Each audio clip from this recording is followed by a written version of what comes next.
Bonjour vous et bienvenue sur votre podcast d'actualité jeux vidéo préféré, Singe Pourpre, setup un petit peu particulier qui nous amène aujourd'hui à quitter nos locaux, donc s'il y a un petit peu de reverb de mon côté, je vous en demande pardon, c'est de ma faute, je suis dans mon salon et il y a de la reverb dans mon salon, c'est ainsi que les choses sont faites. Setup un peu particulier qui nous oblige à enregistrer tout via Discord et qui nous a forcé aussi à nous amputer d'Elena, malheureusement. Elena, de là où tu es, c'est-à-dire dans le canapé derrière moi, nous pensons à toi. C'est vrai, elle est là.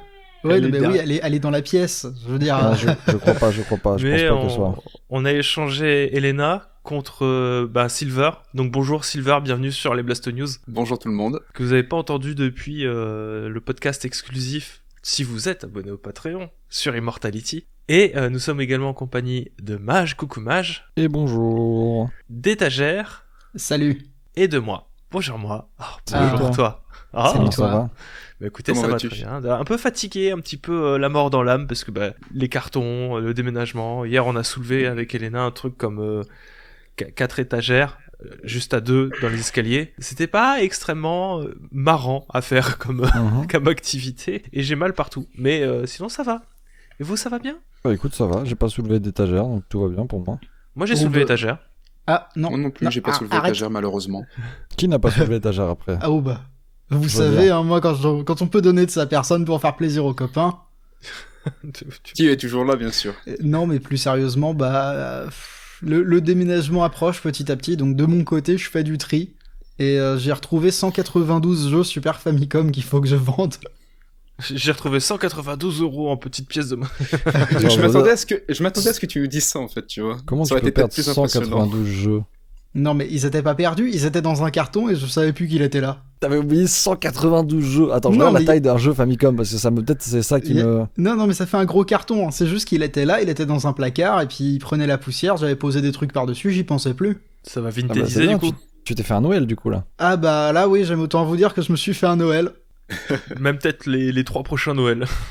Ce sera à l'étude ça, mesdames et messieurs. Cette semaine, en vidéo qui sont sorties, il y a eu le jour où Nintendo a failli tout perdre. Donc la vidéo Icône qui est sortie, qui est en fait sur le Gigaleak que j'ai écrite, qui a été montée par Brandon aka Silver ici présent, qui vous parle en réalité de toute cette affaire de Gigaleak qu'on a essayé de résumer avec un petit peu de storytelling. Et ça, visiblement, ça vous a bien plu. Donc, merci tout le monde pour les retours, ça fait méga plaisir. Et vous avez eu une vidéo sur Singe Pourpre sur Paranormasight, qu'on a déjà régulièrement parlé via les podcasts, de toute manière.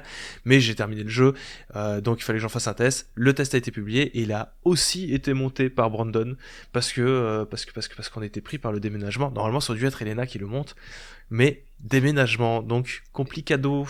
Merci d'ailleurs. Et normalement aussi, c'est moi qui devais y jouer, mais étant une grosse bille en anglais, c'était pas possible du coup. Oui. Du coup, tu t'en es chargé. Merci encore de t'en être chargé. C'était un super jeu d'ailleurs. T'as manqué quelque chose, c'est dommage. Il faudrait que t'apprennes l'anglais. Je suis en train de m'y remettre, petit à petit, mais je suis en train de m'y remettre. Malheureusement, sur le reste de la semaine, comme on a été très pris par les déménagements, etc., il n'y a pas eu de TikTok et de Reels sur Instagram parce que ils sont prêts, il faudrait juste les uploader. Mais j'oublie tous les jours de les uploader. Ah, très bien. Du coup, mais moi je suis fatigué. Non, mais je comprends. Non, mais c'est pas grave. Mais juste ils existent. Voilà, vous savez qu'ils existent. À quel point on a quand même réussi, j'ai quand même tenu à faire un podcast sur cette semaine. À la base, je voulais le repousser et dire cette semaine il n'y aura pas de podcast, mais je savais pas comment vous l'annoncer parce que en fait je me rends compte que c'est compliqué de communiquer avec vous, chers auditeurs et auditrices, vis-à-vis de ces podcasts Blasto News, parce que vous n'êtes pas forcément peut-être sur Twitter, vous me suivez pas forcément non plus sur Instagram. Ce serait peut-être bien que vous me suiviez que vous suiviez Iconoclast sur Instagram, pas forcément pour suivre les Reels, mais comme ça, je pourrais partager de l'actualité si jamais il y a des trucs comme ça. C'est juste, je sais pas comment communiquer autrement. Ou alors on fait un tout petit podcast de 30 secondes, on fait y a pas de podcast. Allez, bisous. Salut. Par contre, on a Brandon qui danse et qui joue du ukulélé. Allez, salut. Et c'est 30 secondes de ukulélé. 1 heure de ukulélé, mon pote. Mais en fait, moi, je sais jouer du saxophone à la rigueur, mais quand même. Vu qu'on en est à parler de communauté, cette semaine, vous êtes 193 contributeurs et contributrices. Vous êtes presque 200. Merci infiniment. C'est encore une fois, on le dit, j'ai l'impression qu'on se répète toutes les semaines, mais bon, c'est assez dingo ce qui se passe sur ce Patreon. Hein. Ça fait quelque chose de plutôt sympathique. Et vous le savez peut-être pas, mais si vous participez sur ce Patreon, vous aurez accès à un Discord privé dans lequel se retrouvent les contributeurs et les contributrices pour discuter, notamment pour le choix du prochain podcast exclusif, parce que je n'en ai pas parlé, mais un tout nouveau podcast est sorti pour le mois de mars qu'on a fait avec Étagère sur Kingdom Hearts. Oui.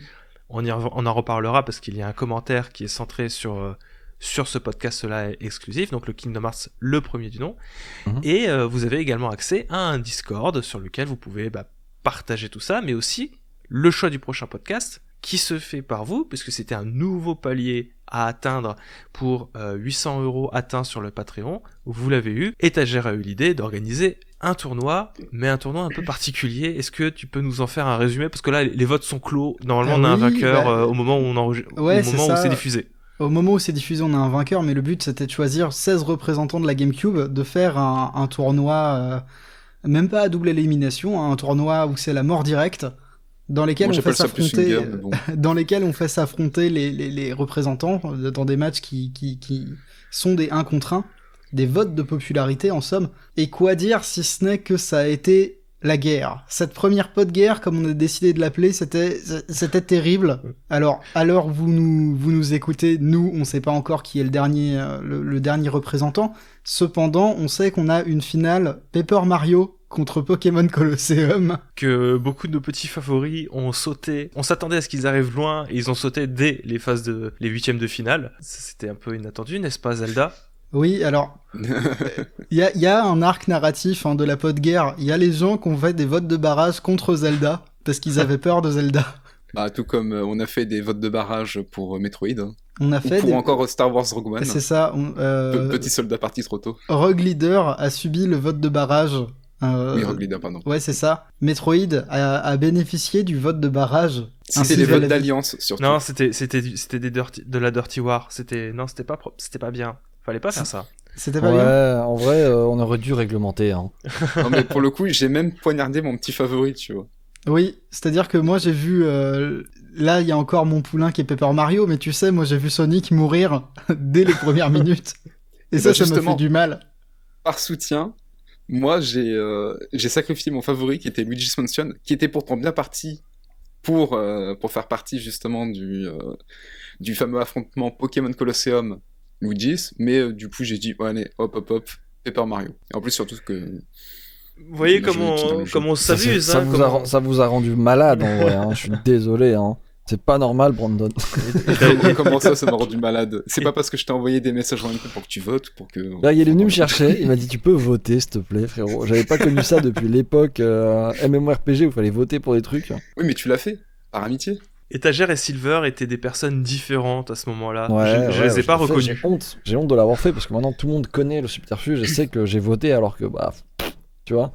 Voilà. Tout comme ce soir, enfin ce soir pour nous, pendant 2 heures on sera tout à fait différents, moi et Quentin. Oui, il faudra voter pour Paper Mario.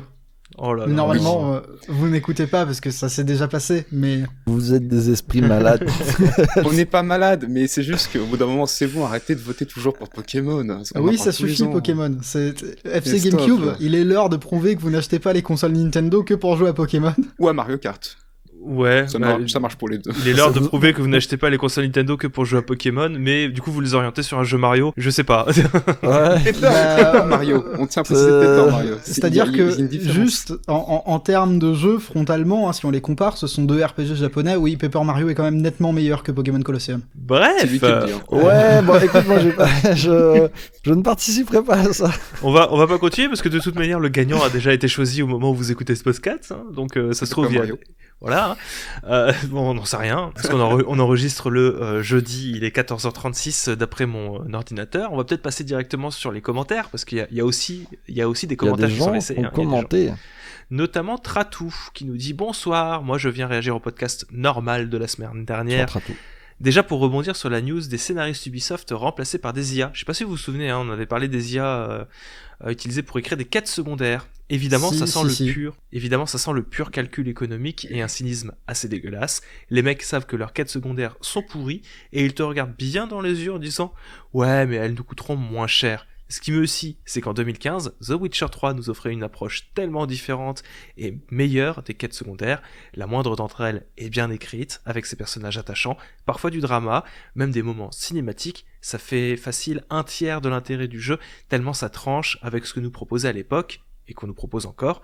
Je sais pas pourquoi ça n'a pas plus inspiré les autres studios, mais c'est dommage, parce que ça demande de l'argent et du temps. Oui, c'est-à-dire que n'est pas Witcher 3 qui veut, malheureusement. Alors, Witcher 3, il est encore en rayon à 40 balles. Oh, t'exagères, il est plus à 40 balles, tu peux le trouver à 25-30. Arrête. Il est toujours en rayon, cependant. Oui, Tu peux le trouver à 10 sur Steam, des fois. Oui, non, mais sur Steam, moi je te parle. Pour moi, en fait, c'est la notion du rayon. S'il est en rayon, c'est que il va bien. Oui, s'il est en 9, rayon, tu peux le trouver à 10. Oui, voilà, c'est ça, s'il est en 9. Et pour le coup, The Witcher 3, depuis qu'il est sorti, il a toujours été en rayon. C'est vrai. Et là, il y avait un moment, il était très haut, même en occasion, il était difficile à trouver. Plus particulièrement la GOTY, l'édition GOTY avec tous les DLC inclus, qui pouvait être un peu compliqué à trouver. Mais ouais, la réponse, elle est toute simple. Hein. C'est la même que le choix d'Ubisoft de faire écrire ses quêtes par des IA. C'est que ça coûte beaucoup d'argent. On se rend pas compte, hein, mais écrire des lignes de texte, ça demande des auteurs qu'il faut rémunérer, même si tu leur fais, je sais pas moi, à la pige, ou ça se fait la pige dans le milieu de l'écriture comme ça ? Dans le milieu du JV, je sais pas, mais je suppose que oui. Enfin, si ça se fait ailleurs, pourquoi ça se ferait pas dans le JV ? Donc tout simplement en fait il faut réclamer des auteurs. Si tu veux des bonnes histoires, il faut des personnes compétentes, et pour avoir des personnes compétentes, il faut sortir de l'argent, et ce que n'a pas forcément envie de faire Ubisoft. Si on revient là-dessus, ça montre quelque part, c'est une preuve, s'il y en avait besoin d'une, que les quêtes secondaires, c'est vraiment du fourre-tout pour faire du contenu dans un jeu, quoi.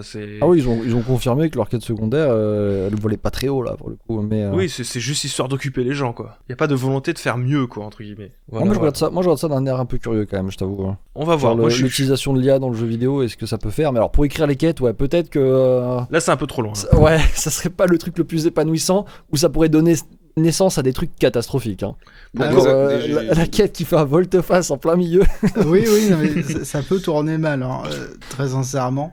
Corriger du code. Oui, voilà, je veux dire, pour gagner du temps et pour, on va dire, aider les personnes qui travaillent dessus, moi ça me choque pas, mais alors pour écrire des trucs à la place, là où il y a un truc créatif, on va dire, entre guillemets, ouais, là c'est compliqué. Hein. C'est compliqué. Autre commentaire, cette fois-ci sur le podcast de Kingdom Hearts par Léo. Il y a 2 O, donc ou alors c'est Léo. Léo. C'est Léo. Moi je ne me prononce plus parce qu'à chaque fois on me dit que je saccage les pseudos. Non mais là ça va, c'est Léo. Léo. Coucou tout le monde, j'espère que vous avez passé un bon week-end. Vous avez passé un bon week-end ? Bah c'est pas encore le week-end donc... Voilà, c'était ça la question. Ouais, c'est-à-dire que le jeudi, c'est un peu tard pour demander si je vais passer un bon week-end. Enfin, de quel week-end tu... De la semaine dernière. Enfin, logiquement, là, on est le week-end. Enfin, pour eux, pas pour nous. Oh, c'est super. Il faut que vous anticipiez votre week-end, s'il vous plaît. J'estime qu'il sera potentiellement bien... Sans jeu transcendant. J'estime qu'il sera bien. Attention, non mais j'estime. Je peux pas. Non, mais c'est juste la formulation qui me fait sourire, c'est tout. Alors, je voulais réagir au podcast sur Kingdom Hearts avec une petite histoire personnelle, car j'ai beaucoup apprécié votre analyse des thèmes abordés. Ça fait plaisir. J'ai personnellement découvert Kingdom Hearts avec Birth by Sleep à sa sortie. Il y avait Mickey sur la jaquette, ça a suffi à convaincre mes parents. Expérience qui m'a beaucoup marqué et qui m'a tout de suite accroché à la saga. Et ce que j'ai particulièrement aimé, c'est les relations entre les personnages du Wayfinder Trio. En effet, j'ai sauté une classe et j'ai souvent ressenti un sentiment d'infériorité par rapport à mes amis plus âgés que moi, et je me suis vraiment retrouvé dans le personnage de Ventus et dans ses questionnements. Et en faisant Kingdom Hearts 1 FM plus tard, Final Mix, voilà. J'ai retrouvé ces mêmes raisonnements vis-à-vis du passage à l'âge adulte et de grandir avec des gens plus matures que soi. C'est vrai qu'on l'avait pas soulevé, mais ça a pu aider des personnes comme ça qui se sentaient peut-être en décalage dans leur classe. C'est intéressant. Oui, effectivement. Après, c'est une thématique qui est plus à propos dans Kingdom Hearts Birth by Sleep, de 2 manières. La première parce que Ventus est plus jeune que Aqua et Terra. Et dans un jeu qui met en scène un examen de maîtrise de la Keyblade, ça joue beaucoup. Surtout que l'examen de maîtrise de la Keyblade, il s'associe à comment ça s'appelle, au droit de conduire un espèce de moto vaisseau spatial Keyblade. Et les niveaux symboles de l'âge adulte, le véhicule, tu fais difficilement plus évident. Mais il y a un petit peu de ça dans le premier Kingdom Hearts aussi. En tout cas, c'est une remarque très intéressante. Merci beaucoup, Léo. Je sais plus si j'avais remercié Tratou. Merci Tratou aussi d'avoir commenté. Il y avait juste un dernier petit passage de Léo. Merci, excellent podcast. J'adorerais une suite potentiellement plus longue sur les sagas des simili. De Chain of Memories à Days, peut-être. Ouais, on verra, pourquoi pas. Ouais, alors s'il gagne la guerre PS2. On va faire un tournoi Kingdom Hearts. Le tournoi Kingdom Hearts. Encore un tournoi duquel je vais être exclu, c'est terrible. T'as pas été au concert Kingdom Hearts, toi ? Je suis allé à un concert Kingdom Hearts. Est-ce que ça me fait de moi un mec qui peut participer au concours, à la guerre des Kingdom Hearts, je sais pas, tu vois. Bah, tu es légitime en tout cas sur le jugement de la BO. Tu as vu Yoko Shimomura ? C'est vrai. Alors j'y pipais rien. Alors que bah oui, parce qu'elle est japonaise. Oui. Non, mais c'est pas ça, c'est le jeu. Bref, on continue. On va passer sur la séquence à quoi on joue. Alors, Maj, t'as joué à quoi, toi ? Vu qu'on peut plus se voir, hein, je peux après, c'est la surprise. Disons que c'était une semi-surprise, étant donné que, vu qu'on a la liste sous les yeux, je savais que la balle allait arriver vers moi directement. Bah écoute, ma petite semaine, parce que je suis en train de monter la vidéo qui arrive lundi, qui va parler de trolls du jeu vidéo. J'en dirai pas plus. Genre Shrek, tout ça, quoi. Ouais, voilà, tout ce qui est dans tous les jeux où il y a des trolls, ouais, il y a Shrek, il y a quoi d'autre ? T'as pas d'autres trolls un peu connus ? Bah, il y a Harry Potter. Alors, no fact, tu sais que pendant mes recherches sur les trolls, je suis vraiment tombé, j'en parlerai peut-être mieux la semaine prochaine, mais sur des trolls, tu sais. En fait, il y a des gens qui m'expliquaient que voilà, ça c'est des trolls très importants. Mais Shrek, c'est pas un troll, c'est un ogre. C'est un ogre en plus, oui. Mais il y a des vraies listes de trolls dans le jeu vidéo. Mais bref, c'est pas ça que j'ai joué. Moi, cette semaine, j'ai joué à. Alors, je ne sais pas comment le dire. Deceive Inc. Deceive Inc. Tu as entendu parler, Florian ? Non, pas du tout. C'est un jeu où tu fais la lessive. C'est un jeu où on fait la lessive, voilà, qui est sorti le 21 mars 2023. Et qui est fait par un petit studio canadien. Qui est basé à Québec. Et ça, j'aime bien. C'est Sweet Bandit Studio, que tu n'as certainement pas entendu parler parce que ils ont fait qu'un seul jeu en 2018, qui était Coffins, qui est un jeu de combat, un peu genre party game où ça sautait en tous les sens. Et là, ils ont pété le budget parce que ils sont passés de 5 à 12 personnes dans le studio. Et ils ont sorti ce jeu. Qui me plaît beaucoup, parce que c'est il y a des vibes Propense, je sais pas si tu vois ce que c'est, Propense, Guess Who sur Garry's Mod. Est-ce que quelqu'un voit ? Oui, je vois, oui. Donc c'était des modes sur Garry's Mod dans lesquels vous pouviez vous transformer en objet ou prendre l'apparence d'un PNJ et que des gens d'autres joueurs devaient vous reconnaître et vous tuer. Là c'est à peu près pareil, sauf qu'il y a un petit fil rouge d'agents secrets, d'espionnage, etc. Et en gros, t'es avec 12 joueurs, tu te retires toi, tu peux jouer à 2, 1, 2, 3 en team, et le but c'est avec tes alliés ou seul d'aller récupérer une mallette sans te faire repérer. En gros, tout le monde veut récupérer la mallette et on peut s'entretuer. Et le délire du coup c'est de te faire passer pour un PNJ autant que possible et d'arriver à aller choper le truc. Et j'adore, vraiment j'adore. Alors il y a plein d'agents, il y a plein de skills, il y a plein de trucs. J'en parlerai sûrement plus dans une review de manière plus appropriée, mais c'est excellent. Moi qui ai beaucoup joué à Garry's Mod, qui ai kiffé cette époque, finalement avoir un jeu qui me le propose comme mécanique principale, et avec un petit côté on va dire build, parce que t'as des agents, ils ont des sorts, etc., et que c'est à toi de les optimiser, c'est top tier. C'est pas le meilleur jeu du monde, mais je pense qu'ils vont améliorer pas mal de choses. Ils ont prévu d'améliorer pas mal de choses, donc à suivre et j'en parlerai. Voilà. Ok, je vois que t'as joué à autre chose aussi. Ouais, alors je l'ai mis en après, parce que j'ai joué à Sons of the Forest, donc les fils de la forêt. Je sais pas si tu sais, un petit film indépendant français. Qui est la suite de The Forest. Et j'y joue toujours un peu distant, donc j'ai pas grand chose à dire là-dessus. Je suis surtout sur l'autre jeu. Mais j'y viendrai aussi parce que pour moi c'est un jeu qui j'ai l'impression qu'il est autant aimé que détesté comme opus. Ouais, j'ai cru voir qu'il y avait une vidéo de chez Shune qui était sortie dessus, bon comme d'habitude qui a mis un titre. Ouais non mais après c'est facile parce que chez Shune le métier de chez Shune c'est littéralement anéantir un jeu, donc par nature tu vois il va y aller. Mais en général même sur les forums etc j'ai remarqué qu'il y avait beaucoup de joueurs qui autant c'est top tier, autant il y en a beaucoup qui l'explosaient le jeu. Et j'ai un peu de mal à comprendre pourquoi, donc écoutez, j'y jouerai un peu plus. Je vais tenter d'avoir 50-60 heures dessus, parce que c'est un jeu qui... Ah oui, quand même. Ouais, mais pour moi c'est un jeu qu'il faut... il faut tenter de construire un maximum de trucs, tu vois, c'est... Il faut donner de sa personne. Il faut donner de sa personne, et du coup voilà, c'était ma semaine. Petite semaine, mais semaine sympathique. Ok, et toi, Ico? Pas mal, hein. Moi, j'ai abandonné Final Fantasy 2. Ok, et toi, et t'as Qu'est-ce qui s'est passé? Tu l'as abandonné? J'y ai joué et je crois que j'ai vu tout ce qu'il avait à m'offrir et ça y est, en fait, l'équilibre a été rompu entre les rencontres aléatoires trop vénères, le système de progression qui ne me plaît pas et l'histoire qui traîne en longueur de ouf, quoi. Je vois pas, enfin je vois où est-ce qu'ils veulent en venir. Je suis allé voir viteuf à la fin, qu'est-ce que c'est? Je fais ah oui, bon d'accord, ok, c'est vraiment, on va jusqu'au bout du délire, il y a pas vraiment de, c'est un jeunesse en même temps à la base, donc faut pas attendre. Ils ont pas réussi à te retenir, quoi. Ça m'a pas retenu, et puis ouais, c'est vraiment le système de progression des personnages, et genre vraiment tu fais 3 pas, tu tombes sur un monstre, j'en pouvais plus. Tu fais des donjons, les donjons sont pas si grands que ça, ils sont tout petits, mais comme tu te fais aggro vraiment tous les 3 pas, j'en ai mis si marre, c'était si nul, j'en pouvais tellement plus. Donc j'ai dit non, mais j'arrête là, on va faire autre chose, puis de toute manière je suis en train de perdre du temps parce que moi il faut que j'écrive ma vidéo derrière en filigrane du déménagement. Donc j'ai voulu me détendre un petit peu, j'ai lancé Power Wash Simulator. Ah, j'adore ce jeu. Et j'aime beaucoup, même si c'est très très répétitif et que je fais beaucoup de fois la même chose, mais la petite histoire en filigrane est très sympathique. C'est, si t'es un petit peu monomaniaque, un petit peu maniaque tout court, c'est un bon jeu dans lequel tu vas nettoyer des objets et des machins. Y a pas vraiment de gameplay à proprement parler, tu fais juste non, il y a des bulles et tout, l'embout et tout à bien prendre, mais on est d'accord, ça détend. Ça détend. Après, je vais pas besoin de me détendre. Oui. Tu l'as vu la mécanique qui fait que tu peux voir toute la partie en timelapse après? Oui. Ça, c'est rigolo. C'est super drôle. Ça me déprime un peu parce que... Ouais, il y a tout un deep lore dans Power Wash Simulator. Ah, ça c'est bien ça. Ça pourrait m'intéresser.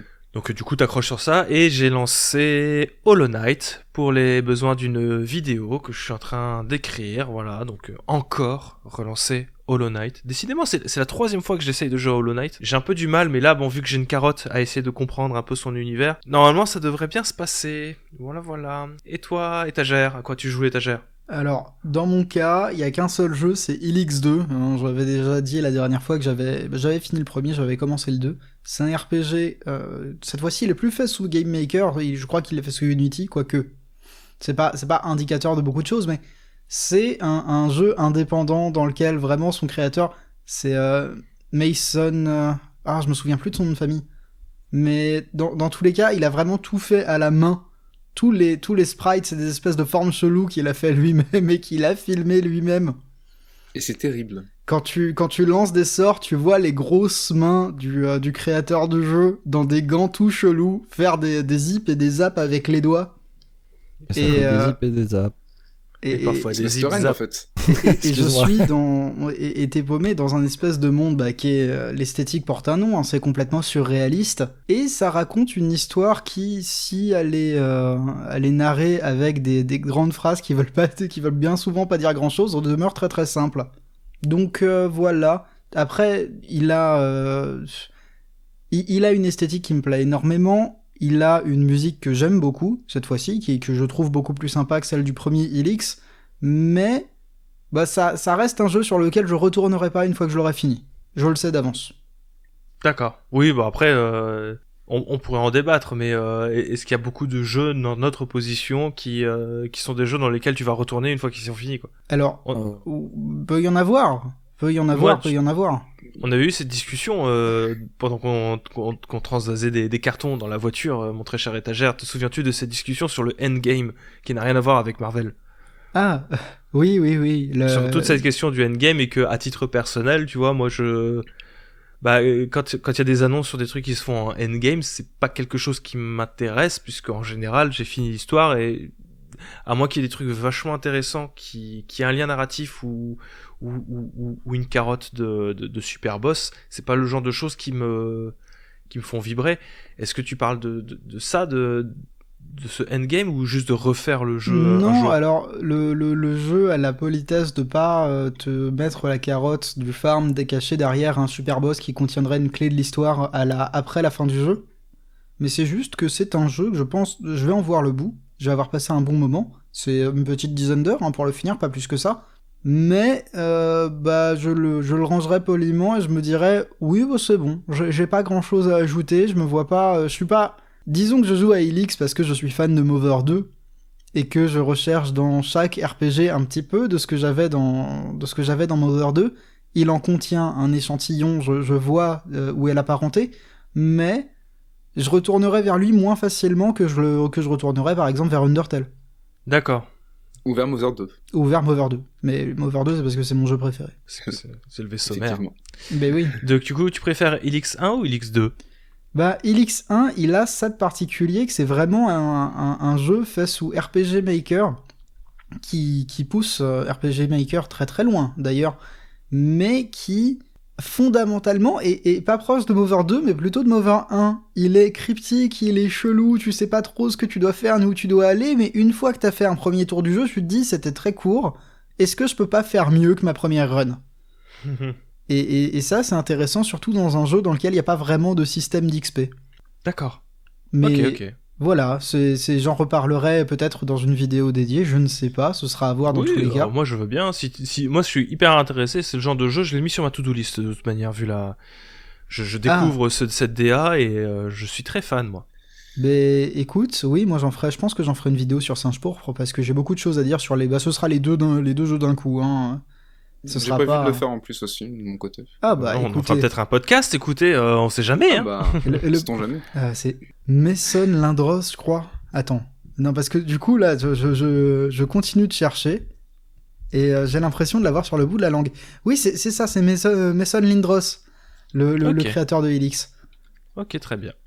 Eh bien, Brandon, toi, cette semaine, on va pas vu que c'est la première fois que tu viens, je te demande juste sur cette semaine, t'es pas obligé de me faire sur toute ta vie de gamer jusqu'à maintenant. Oh, c'est dommage, j'avais tant à dire.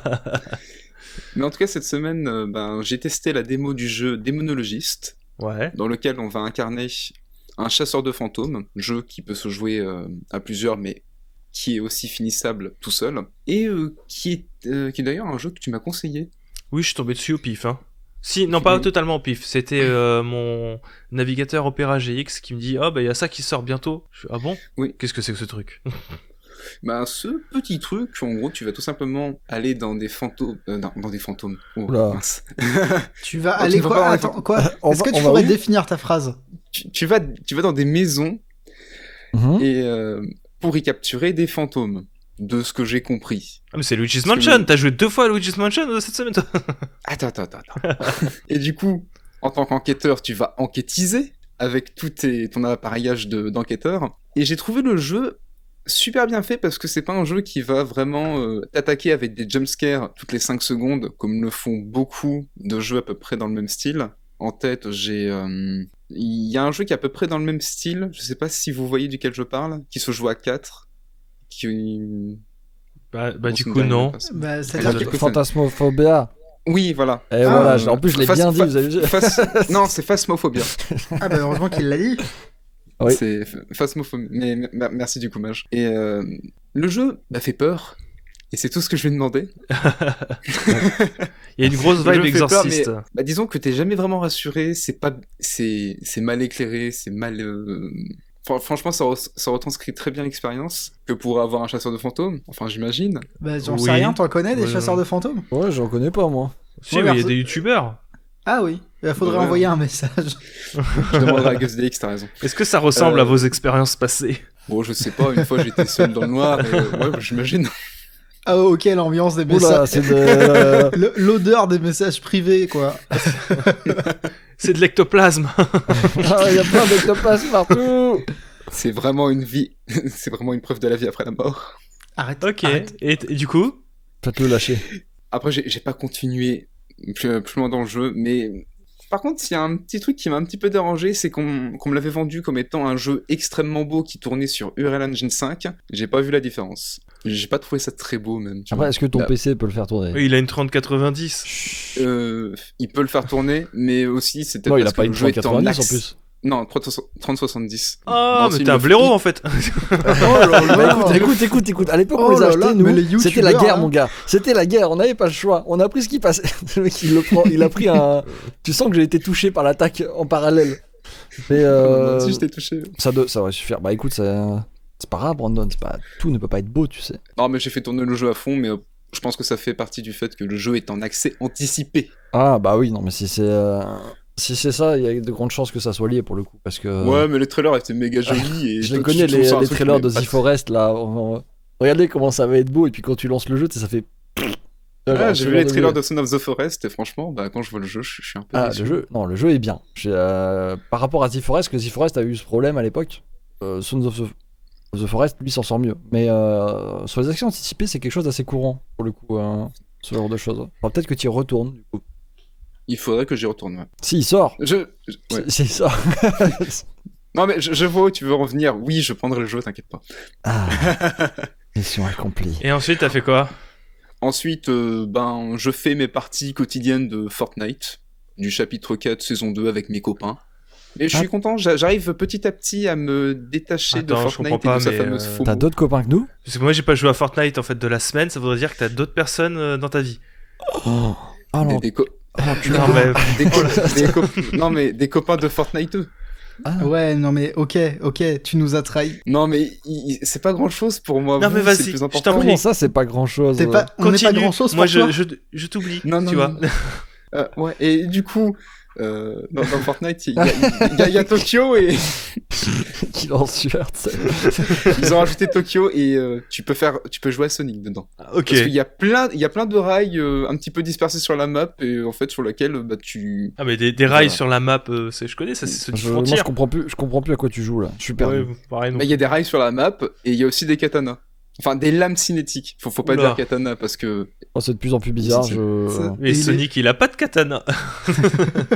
Mais c'est dommage. Sinon, ce serait Shadow. Parce que franchement, il ferait des meilleurs top 1. Est-ce que tu vas parler du mode création là qu'ils ont sorti? Non, mais il y a RN de l'Attaque des Titans. Ouais, est-ce que tu l'as vu ça passer, Silva? J'ai pas vu encore RN passer. Il devrait être débloqué à peu près dans une trentaine de jours. Parce que moi, je m'y suis pas penché encore, mais il faut que je regarde. Mais si j'ai bien compris, tu peux faire des folies maintenant dans Fortnite. Hein. On peut faire des folies, mais... Déjà que tu pouvais faire des dingueries à la base, là, la création de niveau, ça m'a l'air d'être une masterclass. Hein. Alors, il y a des fans qui ont fait des trucs abusément stylés, mais j'attends de voir... Non, mais j'attends de voir un petit peu plus. Et puis, je sais pas, il y a Eren Yeager qui va arriver. C'est un peu plus important que la création de niveau. Ah, carrément. Oh là là. Le mec, il a dit, c'est quoi, les joueurs, je les déteste. De toute façon, moi, je veux que Eren. C'est bon. Oh. Bon, ils ont pas mis Levi, ce qui est un petit peu dommage, mais bon, bref. Et du coup, troisième jeu de ta semaine, mon très cher Brandon. Troisième jeu, j'ai fini Luigi's Mansion. Je l'ai commencé lundi et je l'ai fini hier soir. D'accord. Lequel? Le premier? Le tout premier Luigi's Mansion. D'accord. Et je l'ai trouvé moins bon que dans mes souvenirs. Du coup, j'étais très déçu. Ah! Alors attention, ça reste un très bon jeu, mais il est très punitif. Le jeu peut s'avérer extrêmement punitif sur certains moments, notamment sur la fin du jeu, où tu dois à chaque fois dépoussiérer je ne sais pas combien de salles pour retrouver un bout, ou pour retrouver un fantôme qui ne veut pas du tout se montrer. Et c'est chiant.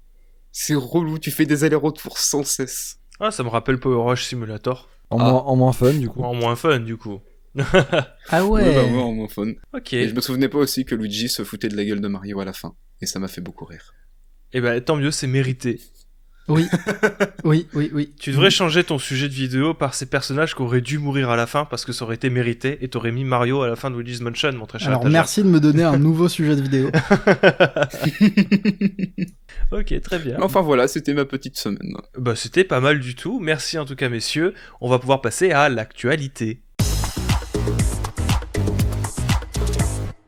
L'actualité qui a fait battre le cœur de l'industrie du jeu vidéo cette semaine, ça a été le Zelda Tears of the Kingdom Direct, présenté par Eiji Aonuma, qui pendant, je crois, 12 minutes, s'est amusé sur Zelda Tears of the Kingdom, dans lequel on a vu du gameplay du jeu, enfin.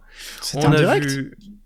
Ouais, c'était en direct. Enfin, c'était comme un Zelda direct. Non, c'était pas en direct, en fait, c'est juste une vidéo qui a été drop. Ah bon, pardon, excusez-moi. Pendant 10 minutes, du coup, de gameplay. Il a simulé, je suis anéanti. C'était pas un stream. Moi qui y croyais, tu vois, qui faisait ça en direct, bon. mais non. On a vu des choses intéressantes, notamment le fait que ça se passe toujours dans le même monde. Voilà, on a vu qu'il y avait une distance d'affichage qui était extrêmement grande. On a vu comment est-ce qu'on pouvait atteindre sur ces fameuses îles célestes qu'on a vu débarquer, que notamment il y avait du coup des îles célestes qui sont des petits îlots qui flottent dans lesquels, je suppose, alors pour le moment c'est que de la supposition parce qu'on n'a rien eu, mais qui remplacent entre guillemets les sanctuaires. Je sais pas, peut-être. Donc on a vu qu'on avait un pouvoir pour y monter qui était le rembobinage. Donc vous avez des fois des éléments qui tombent des îles célestes. La rétrospective, ils appellent ça, je crois. Ouais, j'ai cru que c'était... Ouais, rétrospective, c'est vrai, t'as raison. C'est pas rembobinage.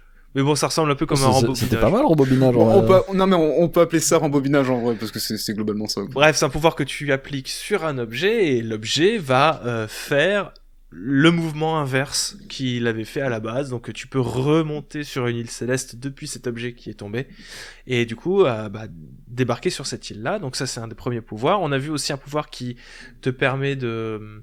S'il y a un plafond quelque part dans une grotte, tu peux traverser ce plafond, même si ce plafond c'est une montagne, tu peux traverser cette montagne et te retrouver tout en haut de la colline sans utiliser d'endurance, ce qui va pouvoir décupler les manières d'explorer l'univers.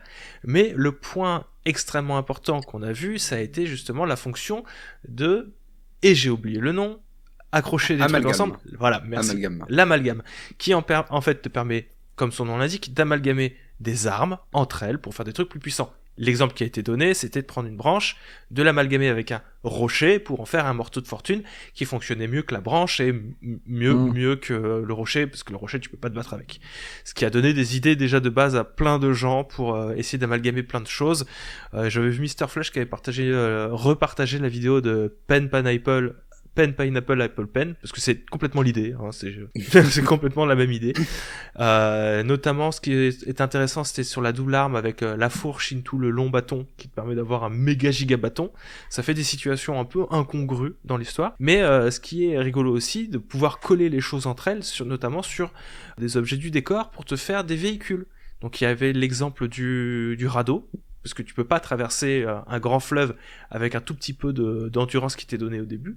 T'es obligé d'amalgamer, du coup, il a montré 3 rondins de bois avec 2 ventilateurs collés ensemble, ça permet d'avancer super loin. Bon, moi je veux pas faire le rabat-joie, mais j'appelle ça un système de craft, du coup. C'est un système de craft, mais sans passer par un table de craft, et ça fait quelque chose un peu plus bric-et-broc, tu vois. Ouais, genre craft rapide. Ouais, c'est ça. Ça te fait pas un bateau à la fin. Ça te fait 3 rondins avec des ventilateurs. Moi, j'aime bien. C'est quand même rigolo, je trouve. Ouais, c'est ça. J'aime bien l'idée. Tu vois, en tant que fan de Dead Rising, j'aime bien l'idée. Oui, c'est la remarque que t'avais faite, hein, c'est que ça ressemble un peu à Dead Rising. Alors, on en a pas eu plus que ça en termes d'informations, si ce n'est un nouveau monstre. À peu près l'organisation topographique, le fait qu'il n'y a pas de temps de chargement entre les îles du ciel et le sol, ce qui fait que tu peux tomber d'une île céleste et tomber jusqu'au sol, donc faites attention à vous, hein, si vous pensez pas utiliser le paravoile, ça va être compliqué pour vous. Mais non, on n'a pas eu davantage d'informations, alors je me doute qu'il y a beaucoup de personnes qui ont été récupérées des éléments, qu'on chinait. Ouais, qui ont été chinés à droite, à gauche, certains éléments. Il y a notamment aussi les monstres qui peuvent aussi faire des amalgames. Oui, voilà, effectivement, tout à fait. Mais écoutez, c'était intéressant. Maintenant, la question que j'aimerais poser... Bon, il y a eu aussi, à la fin, j'ai oublié de dire, il y avait la Switch OLED tant attendue, Collector Zelda. La fameuse. Personnellement, j'en ai rien à foutre, hein. Les collecteurs Switch, je trouve que ça fait partie des plus vilaines, mais c'est vrai, je trouve que c'est compliqué de rendre cette console collector, entre guillemets. Surtout qu'elle est en fin de vie, donc bon...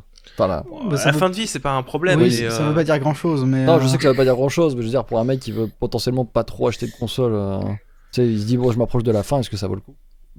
Après... Pour un mec qui veut collectionner, effectivement... Mais même pour ça, moi, de toute manière... Les collecteurs de consoles portables, si je sais que c'est des consoles qui peuvent rentrer en contact avec ma transpiration, je préfère éviter de les acheter. J'ai déjà eu un énorme regret d'acheter la collector Zelda Majora's Mask, dont la peinture s'est écaillée à cause du pH de ma peau. Ah oui. Ah, dur.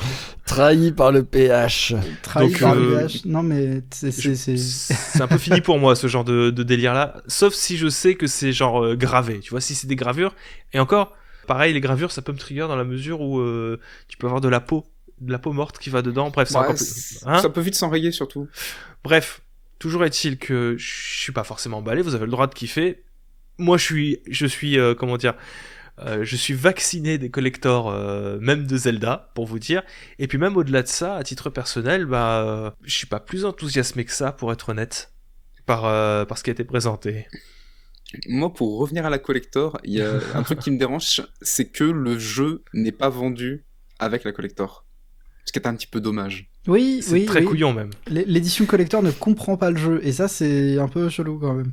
Parce que si tu prenais, si tu prenais par exemple la Nintendo Switch spécial Mario qui était ressortie à l'occasion des Mario Days, c'est-à-dire le 10 mars, du coup, t'avais le jeu Mario et la console collector avec le rouge spécial Mario, mais c'était valable pour n'importe quel collector qui a pu sortir dans la vie de la Switch. Mais là, on te le propose pas. J'ai pas compris l'intérêt. Alors, certains disent, oui, non, mais c'est parce que ça sort 2 jours avant. Bah oui, mais rien n'empêchait, par exemple, de mettre un code de téléchargement et qu'on puisse jouer au jeu 2 jours après. Donc, j'avoue que je suis assez interrogatif. Dubitatif. Voilà. Oui, dubitatif. Moi, je suis plus déçu à ce niveau-là. C'est devenu la norme de faire des collecteurs décevantes comme ça. Avec la manette est jolie. Non, mais il y a des trucs jolis, mais la plupart des choses, soit c'est pas intéressant, soit en plus il manque des choses essentielles comme le jeu, au hasard. Hein. Au hasard, le jeu. Donc, ce qui est un petit peu pourquoi on achète la console aussi de base. Souvent, oui, je dirais que c'est quand même c'est un sacré argument pour acheter la console collector en plus. Hein. Mais bon, apparemment non. Ou alors, ça ne vaudra jamais la collector de Animal Crossing. S'il n'y a pas le jeu dedans, c'est pour pas augmenter trop le prix, de 1. Et de 2, du coup, ça arrange ceux qui vont acheter la collector juste pour la laisser dans sa boîte. Ce qui est un peu couillon, on est d'accord, mais je suppose qu'il y en a peut-être 2-3, tu vois. Disons que si je n'étais pas désillusionné de Zelda, parce que je me considère comme désillusionné, si je n'étais pas désillusionné de Zelda... Si tu étais Zelda pilé... Tout en ayant conscience quand même que les collecteurs consoles avaient tendance à fondre dans mes mains, il est possible que j'ai juste... Il est possible, il y a un univers dans lequel il y a un Nico non désillusionné qui a acheté cette console mais qui la sortira jamais de sa boîte, tu vois. Ouais. Voilà. Ça peut être le genre de public orienté. Ce qui est normal aussi, je veux dire, on est dans un... Enfin, c'est pas cette Switch OLED qui va faire vendre plus de Switch, tu vois. Donc, c'est des gens qui ont déjà une Switch qui vont acheter la collector Zelda, pour la plupart. Vous voyez où je veux en venir. Tu comprends, tu comprends, il y a un petit symbole ilien dessus, franchement. C'est cool d'avoir la Triforce sur Non, mais console. moi, ce que j'aimerais juste dire, c'est que c'était un modèle de console qui avait des... Enfin, elle a été annoncée officiellement, mais elle avait leak. Ce visuel de console avait connu un leak qui était quand même vachement crédible et qui s'est solidifié dès qu'on a eu des informations sur la direction artistique du jeu. Et je dis ça, je dis rien, mais là, la rumeur du moment, c'est une Series X brandée Diablo. D'accord, ok, c'est lâché de manière complètement aléatoire, merci beaucoup. Tout à fait. Il attendait un moment, il pouvait la sortir, et c'est Diablo. Allez. Écoutez, si vous avez des choses à rajouter sur cette news, pas du sur tout. Peut-être le gameplay de Zelda, tout ça non. Pas de mon côté. Mais non, ça me donne envie, tu vois, mais enfin... Ça y est, ils m'ont chauffé trop longtemps, encore une fois, c'est le plat qui a trop mijoté. J'avais faim il y a 1 heure. Là, ça va faire 6 heures que j'attends. J'ai eu le temps de plus avoir faim entre temps et d'avoir un peu le seum, mais je serais content de manger. Oui. Donc, non, très hâte. Je l'achèterai, j'y jouerai, mais j'ai du mal à me. J'ai du mal à me chauffer aussi. Hein. je vais y aller, mais en mode comme n'importe. En fait, ce qui me rend triste, c'est pour ça que je dis que je suis désillusionné. Parce qu'avant, moi, Zelda, c'était quelque chose, c'était une des dernières licences qui me provoquait vraiment un enthousiasme à la sortie jusqu'à Breath of the Wild. Et là, je sais pas, c'est la première fois, ils ont fait trop attendre. Je le prends, je vais le prendre, je vais y jouer, mais je vais faire ça comme j'avais fait ça pour Sonic Frontier, tu vois. Non, mais après c'est dommage que je pense que ce soit toi ou moi, on aurait voulu se hyper, tu vois. Mais c'est juste, il y a un blocage. C'est ça. Moi, je suis un peu encore dans la hype du fait que j'ai découvert le jeu genre 3 ans après sa sortie, tu vois. Oui, ça aide. Forcément, oui, ça aide un petit peu. Donc, mon avis peut-être ne compte pas, mais moi, je suis un petit peu hypé. Si ton avis compte, arrête. Attendez, je vais bien écrire sur le Discord Patriote que l'avis de Brandon ne compte pas. Non, moi, j'ai trop hâte, justement, de voir toutes les créations qui vont se faire avec la fonction amalgame. Oui, ça en vrai c'est Parce cool. que ça me fait beaucoup rire. J'ai trop envie de voir les joueurs créer des mechas avec. C'est vrai. C'est vrai, c'est vrai. Allez, on passe à la suite. On passe à la suite. La suite, c'est l'E3 qui continue de couler. Sega et Tencent sont pas intéressés. Devolver non plus. Alors, qu'est-ce qu'il se passe avec l'E3 en ce moment ? Vous l'avez peut-être entendu, il n'y aura pas Sony, il n'y aura pas Nintendo du tout, il n'y aura pas Xbox du tout, qui va faire un Xbox Showcase dans son coin, avec un Starfield Present dans son coin aussi, et il y avait Ubisoft. Bon, au vu des petits problèmes que rencontre en interne Ubisoft, ces 2-3 dernières années, qu'il ne soit pas présent en mode ultime point qui pose problème, ça se comprend, mais dans le sillage de cette annulation d'Ubisoft dernièrement, il y a eu 2 nouvelles annulations de présence de gros éditeurs, développeurs jeux vidéo, à savoir que ni Sega ni Tencent ne seront présents à cette E3, ni Devolver Digital. Ouais, c'est ça, Devolver. C'est un problème, disons que c'est vraiment suite et fin, clap de fin, tu vois. Ouais. C'est à se demander qui sera présent. Ah bah, Geoff Keighley. Oui, mais il a pas déjà les Game Awards, lui. Bah justement, il y aura lui sur ses Game Awards. Enfin, pas sur les Game Awards, sur le Summer Game Fest. C'est pas pareil. Ah d'accord. C'est les Game Awards, mais en été. Ok. Ouais, bah écoutez, hein, je sais pas si on peut commenter plus que ça, je sais pas. Est-ce que ça vous rend triste, vous, que cette E3 soit un peu mort ? Moi, je trouve que ça, c'est une page qui se tourne un peu de l'histoire du jeu vidéo, parce que c'était aussi un moment d'anthologie, le 3 quand même. C'était quelque chose pareil qui faisait battre le cœur des joueurs. C'était les quoi. passions, mec, c'était les feux de l'amour de chaque année. Moi, je j'aimais beaucoup, personnellement. Triste, hein. J'ai des bons souvenirs de l'E3. Ah, je suis juste triste parce que j'ai jamais pu y aller, du coup. Parce que genre, c'était un peu le pèlerinage une fois, y aller une fois, et bon, malheureusement, j'aurais survécu à l'E3. Alors, je sais pas, c'est malheureusement ou tant mieux, mais... Bref, mais après c'est pas dit qu'il n'y ait pas un nouvel événement qui vienne le remplacer, mais enfin là ça m'a l'air quand même sévèrement compromis. Bah, ouais, mais j'ai pas vraiment envie d'aller au Summer Game Fest. Il y a Geoff qui... Ce qui est dommage, c'est surtout que on remplace ces événements physiques par des événements plus ou moins dématérialisés et qu'il n'y a plus cette période de rencontre, notamment entre par exemple journalistes et développeurs, et journalistes entre eux aussi, qui étaient des moments très importants aussi pour pouvoir échanger des idées et des points de vue entre journalistes, mais aussi pour pouvoir avoir un minimum de contact avec l'industrie du jeu vidéo. Parce que bah, là, on arrive dans un moment où finalement, les développeurs sont tenus à ce que va communiquer la division éditoriale du jeu, tu vois. Oui, mais bon, bah non mais c'est malheureux, d'autant plus que moi des souvenirs de l'E3 j'en ai des sympathiques. Quand c'était avec Bronol qu'on avait fait des lives E3. Super tard la nuit. Super tard la nuit, on était chez toi, là dans dans votre ancien appartement, dans Bordeaux. Ouais. C'était bien, non mais c'était une belle époque, j'avais un casou. Les gens étaient outrés dans les commentaires. Mais ouais, j'ai souvenir aussi d'avoir suivi ça avec vous. Je crois qu'une fois, on avait regardé avec Monsieur Plouf. Oui, c'était vachement sympathique. On avait regardé avec Monsieur Plouf super tard aussi. Moi, j'ai des souvenirs comme ça aussi d'annonces tonitruantes, genre présentation Microsoft. Et là, t'as Square Enix qui débarque et fin d'exclusivité Sony de Final Fantasy. FF13 va débarquer sur 360 aussi. Ça, je m'en souviens. Ça, Internet était pas content à l'époque. Hein. Oh là là. Bah non. Ouais, est-ce qu'il y a un moment où Internet a été content ? Ça, non, ça c'est une constance. Internet n'est jamais content. Non, mais en plus, ce qui était bien, c'est que l'E3, il y avait toujours le petit drama, si je puis dire. Le petit drama qui était accompagné. T'es allé pour le sel, en fait, toi. J'y allais pour les annonces, mais des fois un petit peu pour le seul, oui, j'avoue. Surtout depuis les déclarations qu'avait fait Xbox vis-à-vis de la Xbox One. Quoi ? Ah oui. Si vous voulez jouer, hors ligne, il y a une console pour vous. Elle s'appelle la Xbox 360. Ouais. Oui. Et comme par hasard, 2 jours plus tard, ah non, mais non, on n'a jamais fait ça, non. C'était une blague. C'était une blague. Et regardez, il y a Killer Instinct. Par contre, ce qui est devenu un autre truc de blague, c'était à l'époque, t'en souviens, ils disaient qu'on pouvait prêter les jeux comme ça, c'était aussi simple que ça. Ah oui, il y avait PlayStation qui avait organisé ça puis aujourd'hui, vraiment backstage en disant tiens, tenez, on peut échanger un jeu. Ouais, Et aujourd'hui, on a des PlayStation 5, des maths. Et maintenant, c'est Xbox qui fait la blague. Et du coup, c'est rigolo. C'est vraiment. Mais comme se renvoie la blague. Comme ils sont mordus Xbox, le point pendant toutes ces années, ils disent attendez. Ouais, voilà. Et comme Xbox est moins populaire que PlayStation, et bah du coup, c'est quand même PlayStation qui gagne à la fin. Voilà. En tout cas, ce qui fait que le 3, franchement, c'est. Bah, en vrai, si c'est une page qui se tourne, j'en garderai un bon souvenir. Allez, on passe à la suite.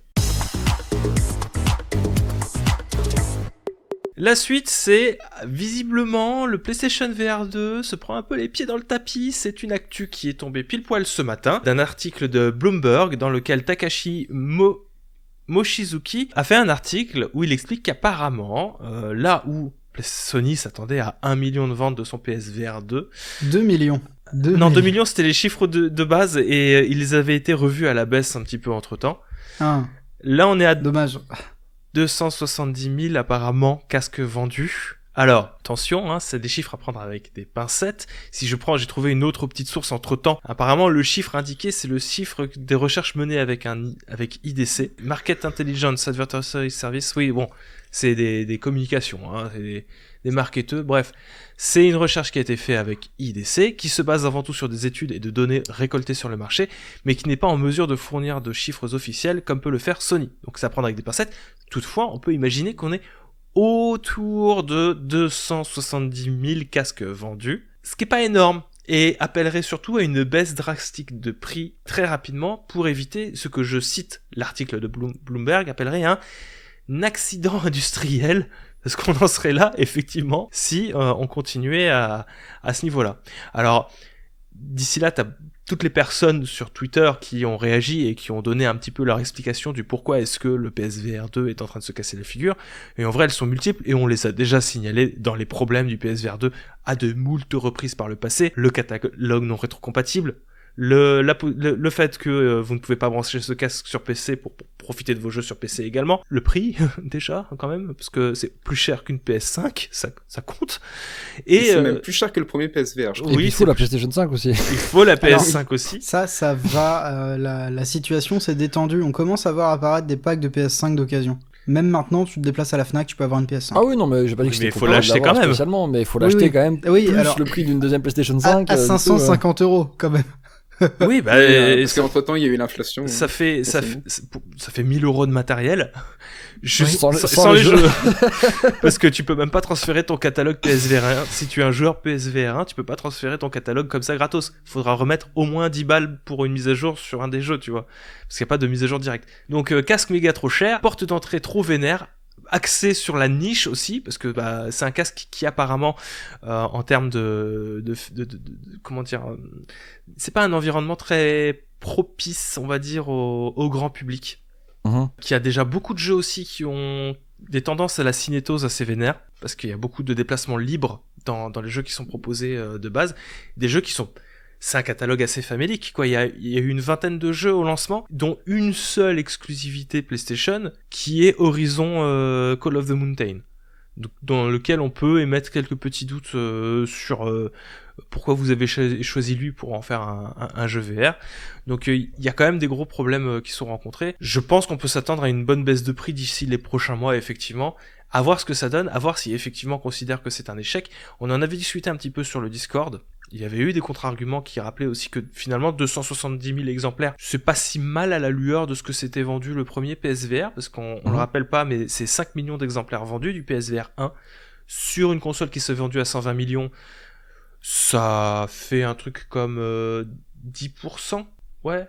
Non, moins de 5%. Ça fait 5% de vente, c'est pas déconnant. De casques vendus par rapport. Non, c'est pas déconnant du tout. Mais c'est peu.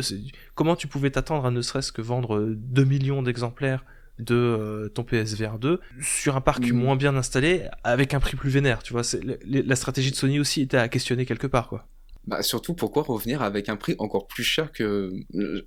Je sais que j'insiste dessus, mais vraiment, tu passes de 400 à 600 €, pourquoi une si grosse différence de prix? Peut-être parce qu'il y a peut-être plus de technologie qui s'imbrique dans le casque. Après, oui, c'est ça le truc aussi, c'est que c'est difficile à jauger ce prix-là, dans la mesure où, effectivement, se dire que ça coûte plus cher que la console, c'est problématique. C'est un cap mental. Hein, oui, mais le truc, c'est que c'est effectivement, pour les technologies embarquées, c'est pas un casque si cher que ça à l'échelle de ce que proposent les autres. C'est même relativement honnête en fait, tu vois, par rapport à un autre casque. Bon, il lui manquerait l'autonomie pour être vraiment cool. Mais bon, écoutez, c'est toujours un produit compliqué. De toute manière, la VR, je pense, c'est destiné à rester de niche ad vitam aeternam. Hein. C'est loin d'être le turfu. Qu'on le veuille ou pas. Ce serait bien dans... Moi, la VR, je la vois plus, par exemple, tu vois, dans des salles, par exemple, tu vois, des sortes de salles d'arcade, mais spécialisées pour, tu vois. Tout à fait. Je vois plus dans ce genre de configuration. Après, oui, c'est vrai que, de ce point de vue-là, c'est pas si cher. Ça reste toujours moins cher qu'un téléphone haut de gamme. Bah, ça reste très cher. Mais le téléphone haut de gamme, tu t'en sers tout le temps pour faire plein d'autres trucs, tu vois. Je sais pas si la comparaison elle est... Non mais c'est très cher. Je l'emmène partout mon PSVR moi. C'est très cher. Non mais qu'on s'entende bien. C'est très cher mais c'est parce que un casque VR c'est très cher de base en fait. Donc oui, c'est surtout là. Elle est là, on est d'accord. Hein. C'est juste du coup effectivement est-ce qu'on serait pas sur le truc qui est vraiment destiné à un groupe de joueurs bien particulier et qui est pas non plus préparé pour le grand public en général quoi parce que je me dis tout le monde ne peut pas mettre et tout le monde n'a pas l'envie. Ils sont sur un positionnement peut-être un petit peu trop compliqué. Si ceux qui achètent ce casque VR ne sont que des initiés et que du coup ça concerne qu'une niche, bah quitte à jouer la niche jusqu'au bout, il aurait fallu rajouter les fonctionnalités manquantes du casque PSVR, à savoir l'autonomie, en faire un truc encore plus puissant avec des trucs encore plus vénères, une grosse finition sur je sais pas moi, sur les plastiques ou tout ça, vraiment en faire un casque sans défaut, quitte à le vendre plus cher, mais du coup qui ne va concerner vraiment la minorité que tu cibles et qui te dit veut jouer sur PS5 avec ce casque. Dans ce cas-là, ils auraient dû faire un peu plus d'efforts et l'ouvrir aussi, tu vois. Oui. Je veux dire, quand tu cherches une niche comme ça et qu'il faut leur vendre, parce que généralement les niches, c'est des gens qui sont très regardants sur ce qu'ils achètent. Oui. Parce que voilà, je veux dire, tu peux pas leur dire ok c'est que pour la PlayStation 5, ok il y aura pas les anciens jeux etc. Donc ce genre de gars il faut les séduire avec des vous pouvez vous en servir là, vous pouvez vous en servir là, vous allez pouvoir faire ça. Je veux dire là actuellement je suis désolé mais j'ai l'impression qu'ils jouent sur deux tableaux un peu tu vois. Oui ils essaient de ils sont sur le cul entre deux chaises. Ouais mais le problème c'est que c'est la pire situation ever quoi. Parce qu'ils se sont méga enfermés parce que c'est pas une niche de la VR, c'est la niche de joueurs VR qui possèdent une PS5 et possiblement ne possèdent pas un autre casque sur lequel ils vont pouvoir jouer à leur jeu VR sur PC. c'est extrêmement spécifique. Bon. Après, je pense qu'ils ont essayé de séduire les joueurs avec, par exemple, Horizon. Je pense que ça faisait peut-être partie des arguments de vente. Alors, attention, je dis pas que c'est le seul argument de vente, mais je pense qu'ils se sont dit on va essayer de peut-être les séduire avec une expérience VR qui pourrait potentiellement séduire les joueurs. Ça justifie pas un achat comme ça, mec. Hein. Il faut arrêter de faire ça avec Horizon aussi quand même au bout d'un moment. Ouais, surtout que on en a parlé plein de fois de cette franchise, elle est très bien, elle est sympa, etc. Mais tu vas pas acheter un casque qui est aussi cher que la console juste pour ça. Je suis désolé. Sauf si t'es très très fan. Non mais je peux pas dire que je suis fan, mais j'aime. Non, tu l'achètes pour Beat Saber. Enfin. En tout cas, voilà. Oui, voilà, tu l'achètes pour Beat. Oui, non mais oui, c'est vrai. On passe à la suite. On passe à la suite. La suite, c'est l'Australie qui classe et revoit sa classification d'âge pour les jeux vidéo. Les lootbox sont un petit peu épinglés. Apparemment, les lootbox, ce serait pas bien pour les enfants. C'est ce que le gouvernement australien a dit.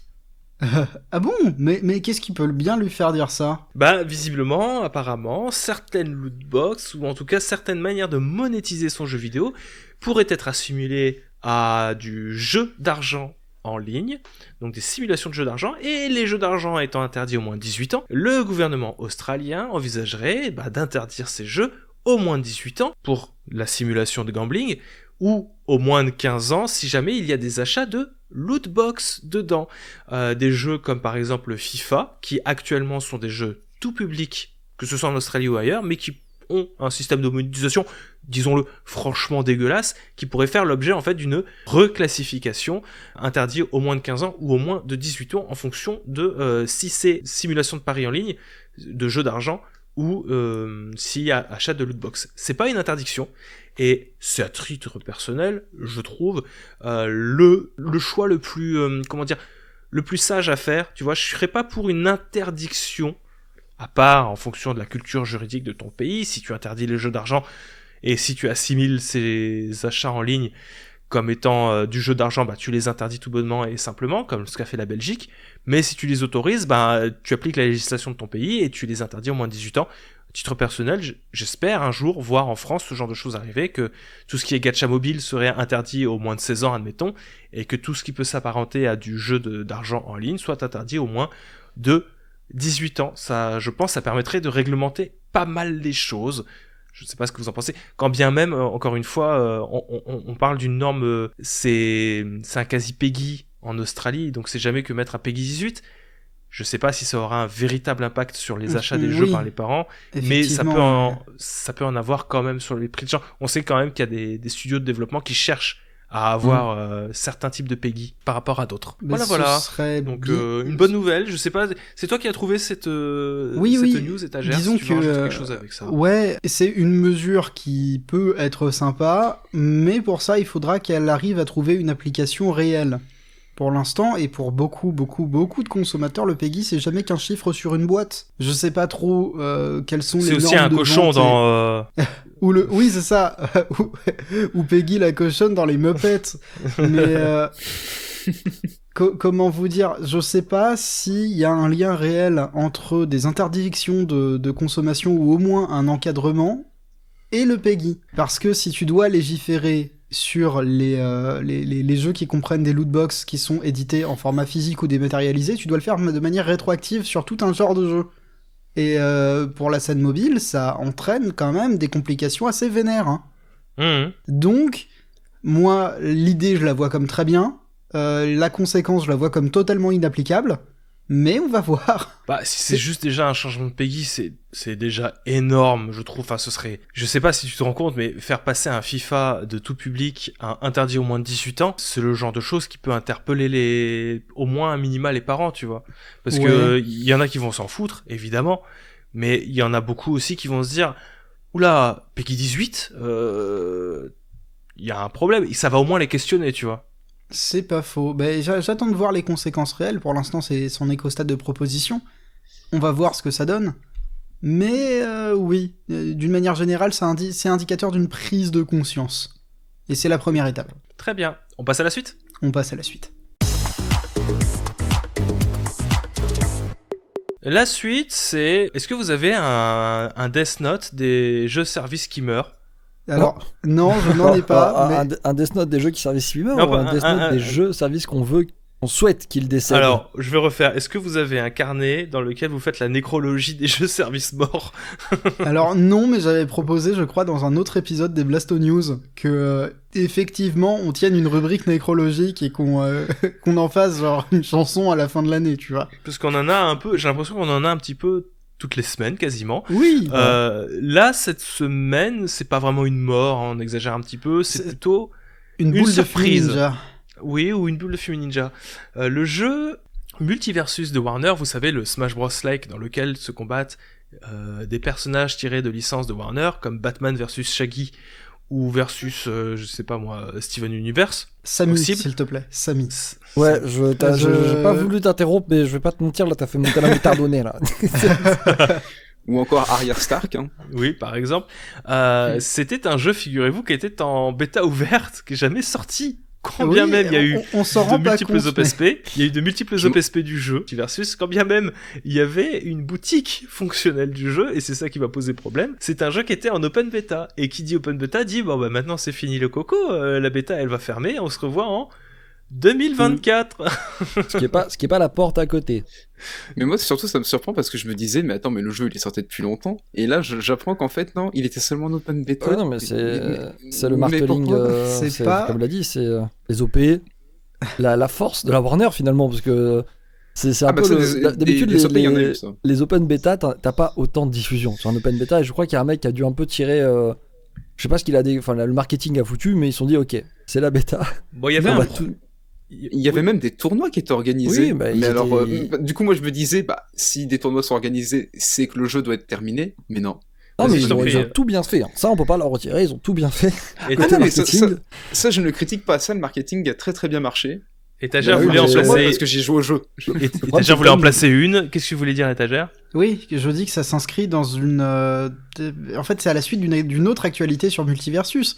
C'est un jeu qui avait perdu 90% de sa communauté. Ouais. Donc, parce qu'il n'y avait pas de mise à jour. Oui, c'est ça, parce qu'il y avait plus de mise à jour. Donc c'est-à-dire que là, c'est une open bêta, le jeu, il a eu le temps de naître, vivre et mourir. On te le retire. Il est pas sorti. Genre, c'est encore un combat de... Je sais pas, bah... C'est Gilgamesh dans Final Fantasy sur le pont, genre... Ah ah, eh ben non, je m'en vais, dig dig dig. Et on le retrouve un petit peu plus tard, et on va refaire le combat, mais quand même... Toujours est-il que c'est un jeu qui va fermer pour revenir. C'est peut-être une tentative justement de tasser l'échec. Pas forcément de tasser l'échec, mais de laisser la hype revenir pour préparer des mises à jour sur la sortie en 1.0 et de se dire bon, le jeu reviendra et on va rebooster le marketing un an plus tard, le temps qu'on l'oublie et qu'on le ressorte de derrière les fagots, peut-être avec des nouveaux personnages supplémentaires dedans. Maintenant, il y a un vrai problème qui se pose derrière tout ça, c'est que Multiversus, c'était un jeu, je vous l'ai dit, avec une boutique d'achat intégrée, de skins notamment, et c'est justement sur ce point-là que Warner a été extrêmement flou et que cette absence de réponse inquiète les joueurs. Pourquoi ? Bah parce qu'en fait on sait pas si on va conserver tout ce qu'on a acheté dans la version 1.0. Ah. Donc il y a un petit peu cette phase inconnue qui commence à se... Les joueurs sont là, ils font attendez, vous êtes en train de dire que vous avez laissé mourir un jeu en faisant plus de mise à jour, que vous allez le ressortir, mais vous n'êtes pas capable de nous dire si ce qu'on a acheté à l'époque, on va pouvoir le garder ? Ça pose un peu problème quand même, c'est un peu suspect. Donc voilà, c'est un petit peu l'essentiel de cette news là-dessus, sur justement cette, vous savez, sur tous les Founder Packs, etc.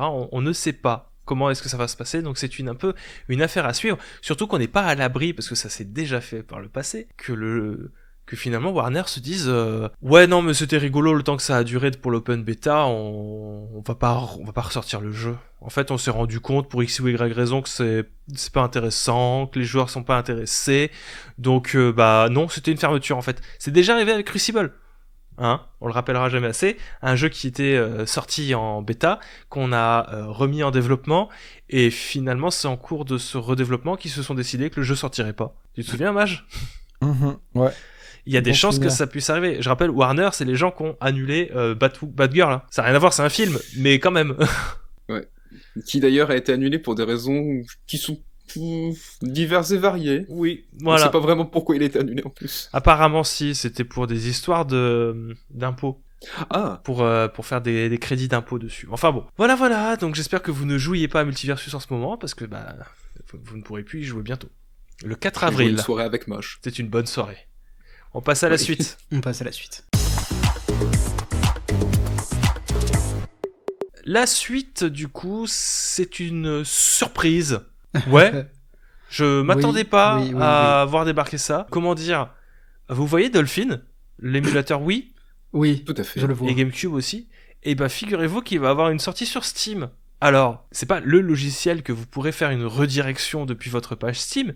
Non. Il va y avoir une page Dolphin sur Steam. Ça veut dire quoi ? Ça veut dire que vous pourrez lancer le jeu directement via Steam, que quand vous lancerez Dolphin, enfin le jeu, l'émulateur, quand vous lancerez Dolphin avec vos jeux, ça sera comptabilisé dans vos heures de jeu au global. Quand vous jouerez à Mario Galaxy ou ce genre de choses, ça veut dire une prise en charge native du logiciel par Steam, et ça veut aussi dire finito la bidouille pour le Steam Deck, puisque c'est prévu aussi que Dolphin tourne nativement en application sur le SteamOS pour y jouer sur le Steam Deck. Voilà. Et ça, c'est merveilleux. Je sais pas d'où ça sort, je sais pas pourquoi, mais ça va arriver.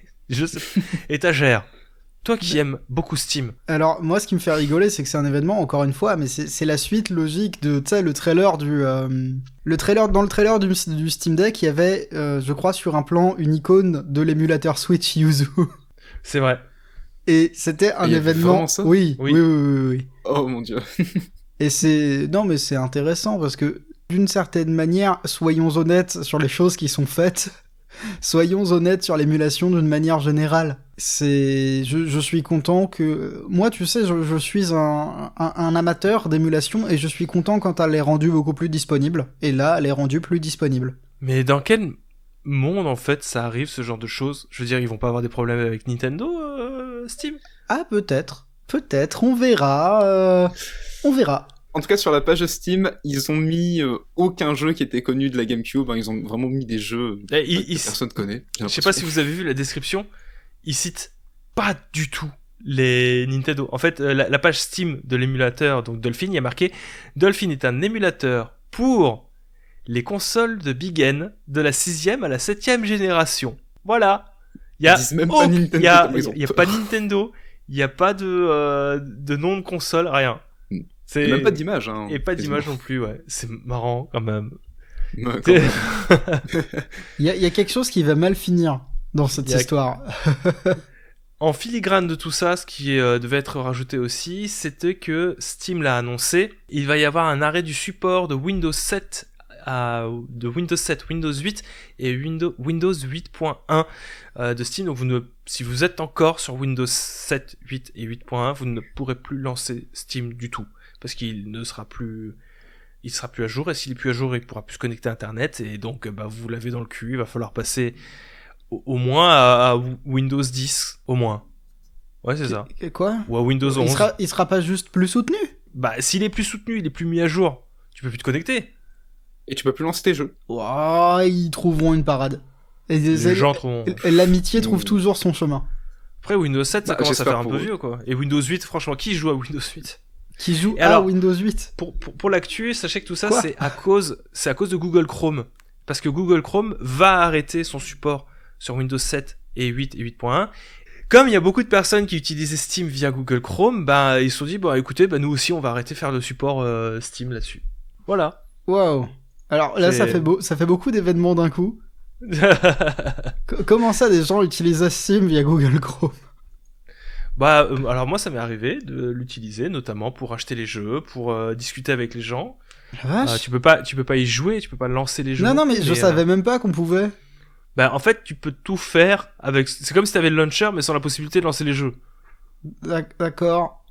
Waouh. Tout comme des gens utilisent Discord à travers le navigateur, hein. Ça existe aussi. Oui, mais au moins Discord, tu peux te connecter, tu peux parler. T'as pas besoin de l'application Discord en fait. C'est vrai. Voilà. Donc c'était la dernière actu, c'était les actualités de ce jour. Encore une fois, désolé si vous entendez du reverb de mon côté. Le setup est un peu particulier. J'espère que vous ne nous en tiendrez pas trop rigueur. Ça devrait aller mieux. Normalement, on va trouver un système aussi pour que Elena puisse quand même intervenir, parce que là, on avait la problématique que, vu que j'enregistre depuis mon PC, je n'ai qu'une seule prise XLR. J'en ai plus 6 comme avant. Donc, on va trouver des solutions très certainement d'ici là, en espérant qu'elle puisse revenir très très vite. On vous embrasse. Merci Étagère. Merci. De rien. Mage. De rien. Merci Brandon. Avec plaisir. On vous embrasse et on vous dit à la semaine prochaine. Ciao tout le monde. La bise. Ciao. Bisous.